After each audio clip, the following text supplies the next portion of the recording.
pistons. For smooth power delivery, pistons take turns firing. The firing order for this engine is 1, 3, 4, 2.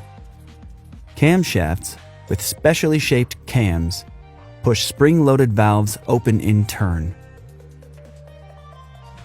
Cam gears and a timing belt or chain links everything to the crankshaft, and it all spins together. The crankshaft translates piston power out of the engine. It has counterweights to balance against the pistons for perfectly smooth revolutions. This is what RPM means. We're counting the number of full crankshaft revolutions per minute. The engine block holds the crankshaft and cylinders, and the cylinder head holds valves, ports, cams, etc.